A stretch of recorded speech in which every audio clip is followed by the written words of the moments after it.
Nasagi ng mga nag-overtake na motorsiklo ang tricycle na yan sa National Highway sa Mangaldan, Pangasinan. Tumilapon ang motor at nagpagulong-gulong ang rider. Ang tricycle naman tumao. Ayon sa barangay, tinamaan ng motorsiklo ang gulong ng tricycle. Sugatan ng mga sakay ng tricycle at ang rider. Naitala ng Department of Health ang kauna-unahang kaso ng namatay sa bansa dahil umano sa pagve-vape. Kaya nais ng DOH amyendahan ng vape law, lalo't may mga naeengganyo ng mag-vape sa murang edad pa lang. May report si Mark Salazar. Ang ilang nagyoyosi nag-switch to vape sa pag-aakalang mas okay ito sa kalusugan. Pero sabi ng Department of Health o DOH, huwag magpaloko. Ngayong World No Tobacco Day, inilunsad nila ang kampanya laban sa panganib ng tabako at vape. Huwag ka nang mag-vape. Huwag ka nang mag-vape.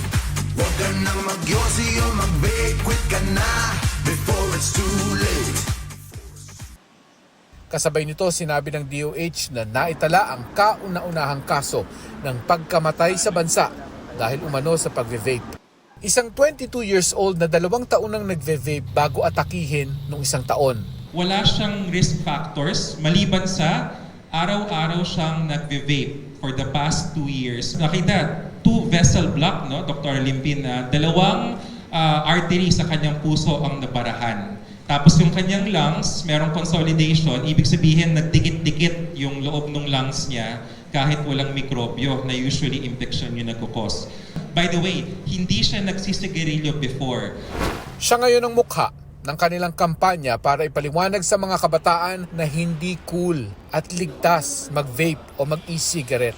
Pag pumasok yung mga kemikal na nandoon sa vape, naninigas yung mga paligid ng mga ugat na ito. Ngayon, nanigas sila at nabarahan, ang dugo ay hindi nakarating sa puso. Yung puso nyo, okay lang masaktan kung pag-ibig, pero wag nyong saktan na vape ang gamit. Pero ilan sa mga nakausap naming nagve-vape, tila hindi natitinag. Baka may iba po siyang ginagawa. Bukod po sa vape. Chinek ba nila yung family kasama? So malamang considered yung family history ng patient, no? Aminado ang mga health expert na lumalamang ang marketing ng mga vape company online laban sa kanilang health campaign. Napakalambot din daw kasi ng batas sa pag-regulate ng vape at e-cigarette.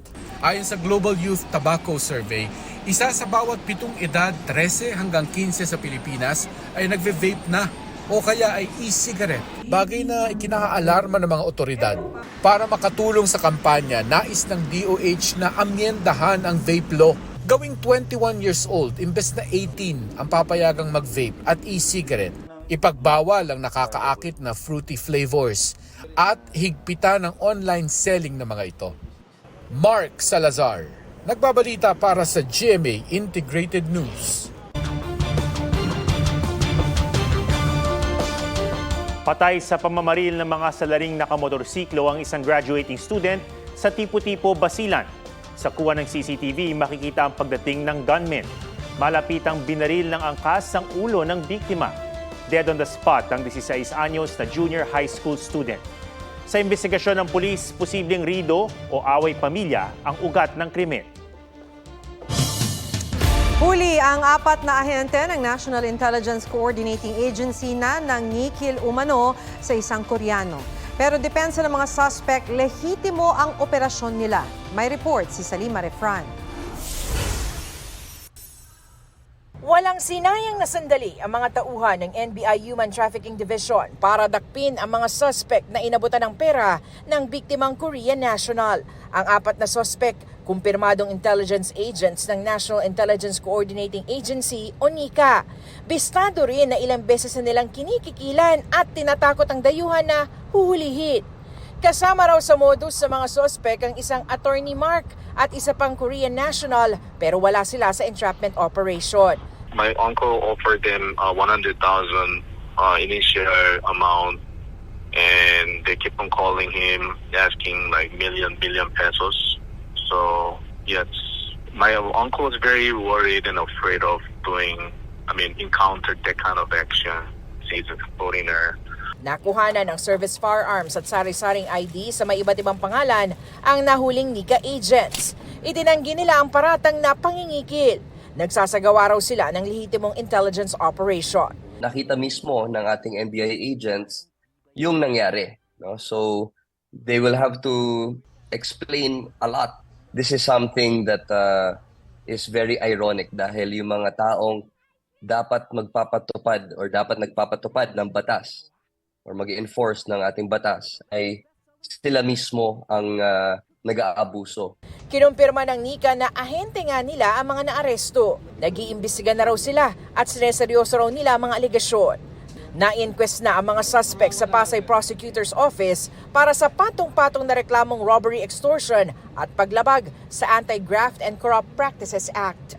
Salima Refra, nagbabalita para sa GMA Integrated News.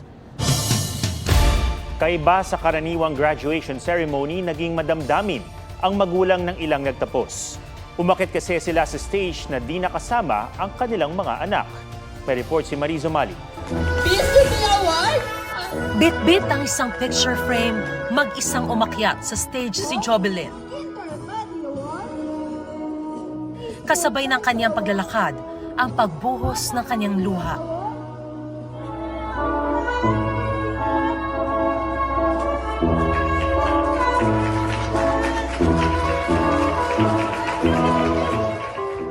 Ang anak niya kasing si Tam-Tam, pumanaw sa sakit na lymphoma ilang araw bago ang recognition day. Excited po siya dahil kahit po isang ribbon, excited po yan. Nakatanggap pa ng medalya si Tam-Tam. Last minute na kanyang buhay po ay pinipilit po niyang tumingin po sa akin ng diretsyo, lumuha po siya at nag-sign po siya sa akin ng heart sign na ganito. Malungkot po, pero kailangan ko pong ipagpatuloy. Bumuhos din ang luha sa graduation na ito sa Victoria, Laguna. Salip kasi na ang anak ang kapiling sa pag-akyat. Standy, ang bit-bit ng mga magulang na sina Christian Cartina at Sarah Joy Estiliore. Ang kanilang panganay na si Sean, nalunod nitong Abril, mahigit isang buwan bago ang graduation niya sa kindergarten. Ayon sa tiyuhin ni Sean na uploader ng video, pinagawa raw talaga ang standee para sa graduation ni Sean. Hinahanap din daw kasi ng dalawang nakababatang kapatid si Sean.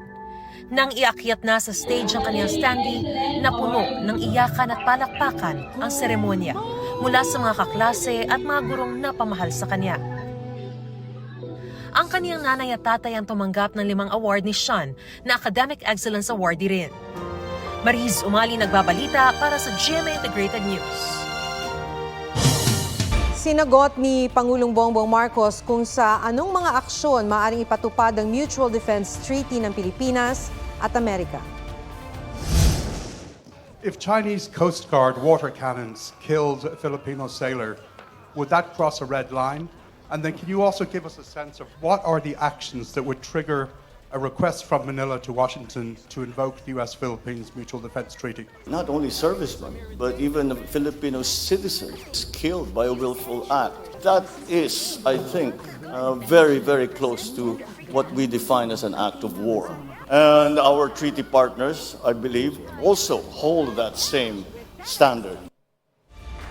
Sinabi ng Pangulo sa kanyang pagharap sa Defense Summit sa Singapore.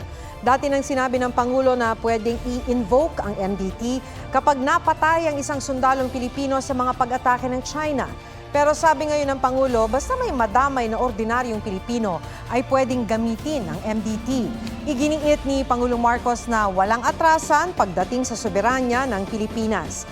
May legal na basihan daw ang Pilipinas para ipagtanggol ang teritoryo nito. Bago ang kanyang keynote address, nakipagpulong si Pangulong Marcos sa Prime Minister at Presidente ng Singapore. Tinalakay niya ang pagpapaigting ng ugnayan ng Pilipinas at Singapore sa larangan ng ekonomiya at kalikasan. Gayon din ang pangangalaga sa kapakanan ng nasa 200,000 OFWs sa Singapore. Binanggit ni Prime Minister Lawrence Wong na posibleng magka-interes ang mga negosyanteng Singaporean sa New Clark City.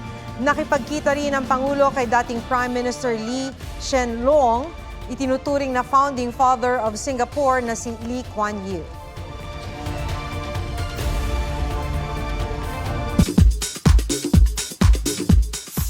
Dominic Roque, naghain ng reklamong cyber libel laban kay Christy Fermin kaugnay ng mga umano'y malisyosong pahayag ng host laban sa kanya. Reaksyon ni Fermin, karapatan ng sino man ang magkaso. Bea Alonso bolder and fiercer sa kanyang latest photoshoot.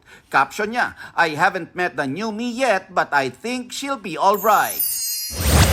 Heart Evangelista nanguna sa first ever Senate Spouses Meeting bilang kabiyak ng Senate President. Grateful daw sa warm welcome ng mga may bahay ng mga senador. Phil-Am rapper at Black Eyed Peas member na si Apple the App at Pinoy Pop Kings na SB19 nagsanib puwersa sa awiting Ready. Bukod dyan, inaabangan din ang pagbabalik ni Stel bilang coach ng The Boys Kids Philippines na ipapalabas sa GMA. At South Korean superstar na si IU, balik Pilipinas para sa concert bukas. Nelson Canlas nagbabalita para sa GMA Integrated News.